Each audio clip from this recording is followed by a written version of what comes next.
Thank you so much. Thank you so much, Speaker sir, for giving me this opportunity. Sir, इस सदन में आए अविश्वास प्रस्ताव के विरोध में अपनी बातों को रखने के लिए मैं अपनी पार्टी लोक जनशक्ति पार्टी रामविलास की तरफ से सर मैं खड़ा हुआ हूं। सर, इस सदन ने कई अविश्वास प्रस्ताव इससे पहले देखे, पर मुझे लगता है ये अपने में एक ऐसा अनोखा अविश्वास प्रस्ताव है जिसमें अविश्वास सरकार के प्रति कम बल्कि विश्वास बढ़ाना अपने इस नए गठबंधन के प्रति ज्यादा प्राथमिकता दी जा रही है। इन लोगों को इस बात को दर्शाना है कि किस तरीके से ये गठबंधन इनके साथ है, जिस गठबंधन को बनाने का ये लोग एक लंबे समय से ये लोग प्रयास कर रहे हैं। सर, ये अविश्वास प्रस्ताव पे चर्चा हो रही है। सर, यकीनन सरकार की उपलब्धियों को बताना भी जरूरी है, पर उससे पहले जिस उद्देश्य के साथ इस प्रस्ताव को यहाँ पर लाया गया है मणिपुर को लेकर, उस पर सर मैं जरूर अपनी बातों को यहाँ पर रखना चाहूँगा। सर, पिछले 3 दिन से बहस चल रही है और इन 3 दिनों में सर सिर्फ दोषारोपण ही किया गया है। सिर्फ यहाँ पर बातों को दोष लगा कर बताया गया है, किसी ने भी यहाँ पर समाधान देने का प्रयास नहीं किया। सर, आरोप प्रत्यारोप की राजनीति में मणिपुर के लोग वहां बैठे सुनने का प्रयास कर रहे हैं कि हमारी बेहतरी के लिए आपने क्या किया। सर, कल गृह मंत्री जी ने इतनी खूबसूरती से तमाम पक्षों को रखा और इतनी विनम्रता से उन्होंने सारी बातों को रखा, पर उसके बावजूद सिर्फ दोषारोपण करना। सर, 90 के दशक में भी मणिपुर में इसी तरीके की परिस्थितियां थी। उस वक्त किसकी सरकार थी सर? क्या उस वक्त की सरकार ने मौजूदा सरकार को कोई इनपुट दिया? क्या उस वक्त के सरकार में बैठे लोगों ने कितनी बार इस सदन में चर्चा की? कितनी बार किन लोगों ने उस चर्चा का जवाब दिया? कल तमाम ये बातें आदरणीय गृह मंत्री जी ने रखी।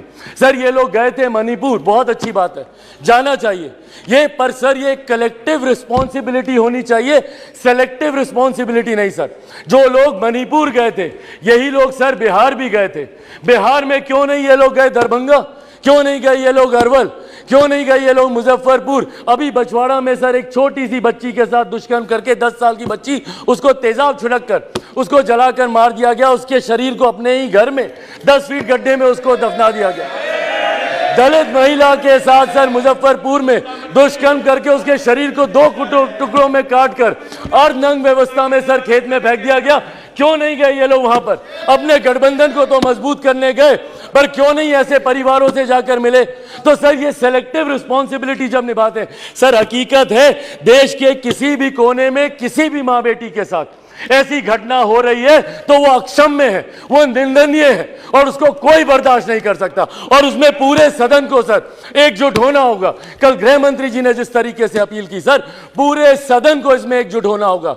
इसमें आप आइसोलेट करके नहीं देख सकते कि जहां आपकी सरकार है वहां की घटनाओं को आप छुपाएंगे और जहां दूसरों की सरकार है वहां की घटनाओं को आप उठाएंगे। आपको चर्चा करनी होगी बंगाल पर, चर्चा करनी होगी आपको बिहार पर, चर्चा करनी होगी आपको राजस्थान पर, चर्चा करनी होगी आपको कर्नाटका पर। सर, ये देश एक है सर, आप इसको ऐसे टुकड़ों में बांटकर आप नहीं आइसोलेट करके आप अपने विषयों को उठा सकते। और यही कारण है सर कि देश की जनता का विश्वास हमारे प्रधानमंत्री आदरणीय नरेंद्र मोदी जी पर हर चुनाव के साथ बढ़ता जा रहा है।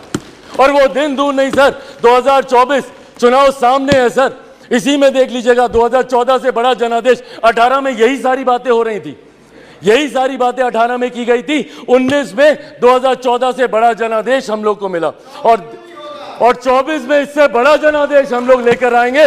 मैं बिहारी हूं सर, बिहार से कम मैं विश्वास दिलाता हूं 40 की 40 सीटें हमारा एनडीए गठबंधन जीत कर आएगा, इसमें कहीं कोई शंका नहीं है। मैं जमुई का प्रतिनिधित्व करता हूं सर, मेरे नेता मेरे पिता आदरणीय रामविलास पासवान जी की कर्म भूमि हाजीपुर रही है सर। बिहार के हर एक जिले में घुमाओ और वो मेरे विश्वास को बढ़ाता है। आज बिहार के युवा, देश भर के युवा सर देश को दुनिया की तीसरी सबसे बड़ी अर्थव्यवस्था बनते हुए देखना चाहते हैं। 2047 में हमारे देश को एक विकसित देश के तौर पर देखना चाहते हैं, और इस सपने को कोई पूरा कर सकता है तो वो सिर्फ और सिर्फ हमारे आज के प्रधानमंत्री आदरणीय नरेंद्र मोदी जी ही पूरा कर सकते हैं। इसीलिए सर मैं अपनी पार्टी की तरफ से जहां बिल्कुल हराएंगे नीतीश जी को वैसे भी बिहार की जनता नकार चुकी है। 2020 के परिणाम दिखाते हैं। तीसरे नंबर की पार्टी बन गए, आधे से ज्यादा प्रत्याशी उनके चुनाव हार गए।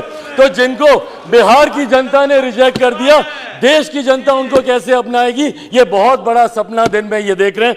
इसी के साथ सर, मैं इस सदन में आए इस अविश्वास प्रस्ताव के विरोध में अपनी बातों को रखते हुए लोक जनशक्ति पार्टी रामविलास पूर्ण समर्थन हमारी एनडीए की सरकार, हमारे मौजूदा प्रधानमंत्री आदरणीय नरेंद्र मोदी जी को देती है।